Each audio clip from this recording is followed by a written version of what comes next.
Саламатсызбы агай? Сиз чыгармачылыкта жүргөнүңүзгө канча жыл болду? Мен алгачкы чыгармамды, биринчи чыгармамды Күреңкеев атындагы Мураталы Күреңкеев атындагы музыкалык окуу жайда 4-курста окуп жүргөндө жазгам. Ошондо 80-чи жылдар экен да. 80-чи жылдары. 40 жылдан ашыптыр да, Ооба, 40 жылдан ашып, уже 45 жыл болуп калды. Эмне деген чыгарма жаздыңыз эле? Ошол биринчи алгачкы чыгармалар болсо скрипка үчүн 2 пьеса жазгам.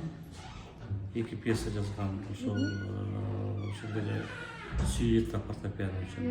Ушундай жөнөкөй, мындай эң жөнөкөй чыгармалар менен баштагам. Сиздин чыгарма жазууга кандай шык берет, эмнелер түрткү болот сизге?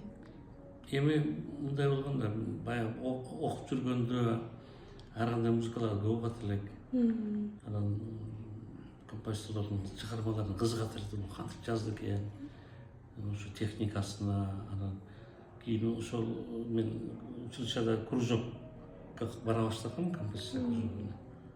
Анан ошондо агайыбыз үйрөтүп бизге музыка моундай болот деп көрсөтүп берип, баягы сырлар бар да, ошону үйрөткөндөн кийин кызыгуу пайда болуп, ошондо алгачкы чыгармалар жазылган. Ошондо агайыңызды көрүп өстүңүз, Ооба. Ошол бир жагынан ошо агайымды көрүп өстүм, экинчиден ошол мезгилде бир америкалык кино болгон, композитор жөнүндө. Романтикалык мындай кызыктуу кино болгон. Ошону көргөндөн анан аябай шыктанып дегендей музыка жазганга ошентип өзүмчө ойлогом да, мен композитор болушум керек деп. Сөз бир нерсе себеп болот дегендей. Анан ушул жолдо жүргөндө кандайдыр бир чыгармачылык жактан мындай оор сыноолор келдиби, может, сынып калган учурларыңыз Андай болдубу? болот, сөзсүз. Мисалы чыгармачылыкта кээде канча аракет кылсам деле эч окшобойт да. Ушундай учурлар көп болот. Колуңдан келбейт, эмгөнчү же билимиң жетишпейт, же чеберчилигиң жетишпейт, чайналасың, кыйналасың.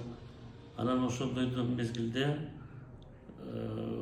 таштап да кетким келген учурлар болгон. Жазбай эле койсом, өзүмдү кыйнап атам деп.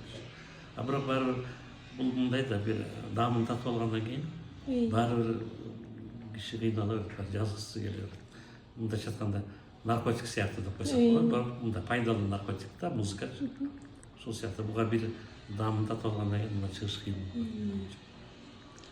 Сиздин Гербен аттуу чыгармаңызды ойногом, Кылгыяктанчы. Ошол чыгарманы жазып атканда эмнени элестетип жазганыңыз?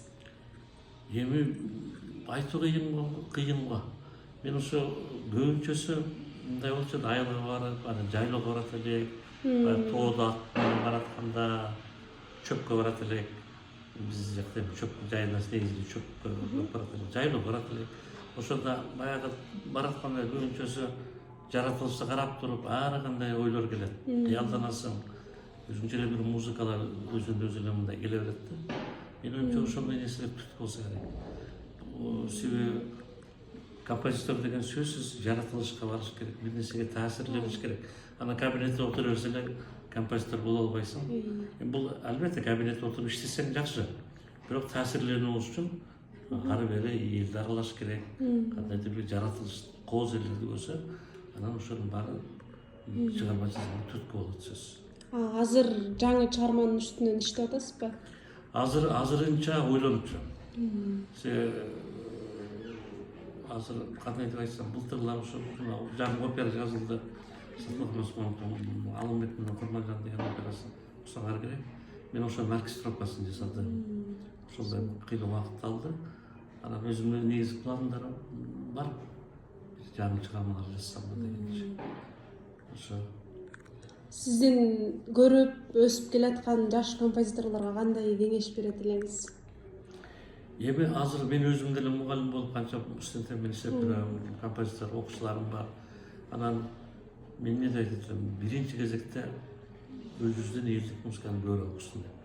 Себеби азыркы жаштар чет элдик музыкалар көп кызыгат дагы. Анан жазган музыкалар элден алыстап эле бир мындай орусча айтып коет, абстрактный элден алыс бир чыгармалар жазып атат. Эми ал мүмкүн кызыктырбы техникалык жактан, бирок эл түшүнбөй атат, элден алыстап кетип атат. Ошондуктан мен биринчи кезекте ушул жагынан көңүл бурсун дейт элем. Екіншіден композитор боламын деген адам көп оқып, көп жазып, көп оқыш керек. Білімін тереңдетіп, өркіндетіш керек. Ошол менің кеңешім. Чоң рахмат ай.